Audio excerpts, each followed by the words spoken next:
Hi, welcome to home delicious dish. ఈరోజు మనం చేసుకోబోయే వంట గోంగూర పప్పు. కప్తో 2 కప్స్ కందిపప్పు తీసుకున్నామండి. కందిపప్పుని కొంచెం పచ్చి వాసన పోయేంత వరకు వేయించుకోవాలండి. ఇలా వేయించుకొని చేసుకుంటే పప్పు టేస్ట్ చాలా బాగుంటుంది. వేయించుకున్న కందిపప్పుని ఇప్పుడు కొంచెం కడుక్కోవాలి. 2 కప్పులు కందిపప్పు తీసుకున్నాం కదా, ఇప్పుడు వాటర్ పోసుకోవాలి. కప్పుకు వచ్చి 2 కప్పులు వాటర్ పోసుకోవాలి. 4 కప్పులు వాటర్ పోసుకుంటున్నాం ఇప్పుడు 2 కప్పులు కాబట్టి కందిపప్పు.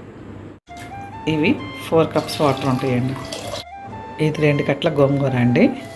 దీన్ని కోసి కడిగి శుభ్రం చేసి పెట్టుకున్నాము. ఇప్పుడు ఈ గోంగూరని పప్పులో పెట్టుకుందాం.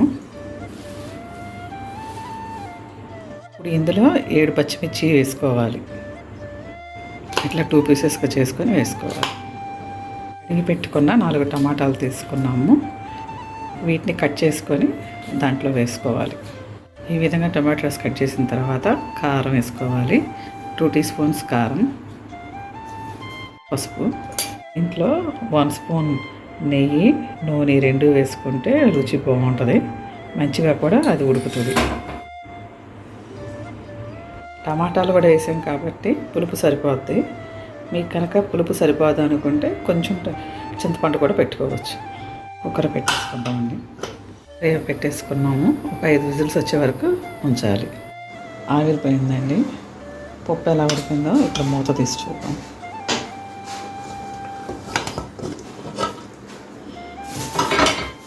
ఇదిగో అండి, పప్పు ఈ విధంగా ఉడికింది. దీంట్లో ఇప్పుడు కొంచెం ఉప్పు వేసుకొని మెదుపుకుందాం. రుచికి సరిపడా మీరు ఇంకొంచెం ఉప్పు వేసుకోవచ్చు. ఇప్పుడు దీంట్లో కొత్తిమీర వేసుకొని మెదుపుకుందాం.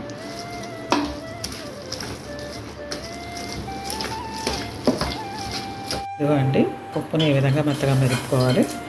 ఇప్పుడు ఈ పప్పుని మనం తాలింపు వేసుకుందాం.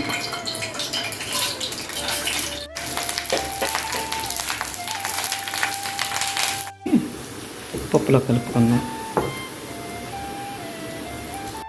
గోంగూర పప్పు రెడీ అయిపోయింది. మీరు కూడా ఒకసారి నేను చెప్పిన పద్ధతిలో ట్రై చేయండి. టేస్ట్ చాలా బాగుంటుంది. మేము దీన్ని గోంగూర పప్పు అంటామండి. కొంతమంది పప్పు గోంగూర అంటారు. ఒక్కొక్కరు ఒక్కొక్కలాగా పిలుస్తూ ఉంటారు దీన్ని. మీకు కనుక నచ్చితే లైక్ చేయండి, షేర్ చేయండి, సబ్స్క్రైబ్ చేయండి, కామెంట్ చేయండి. Thank you.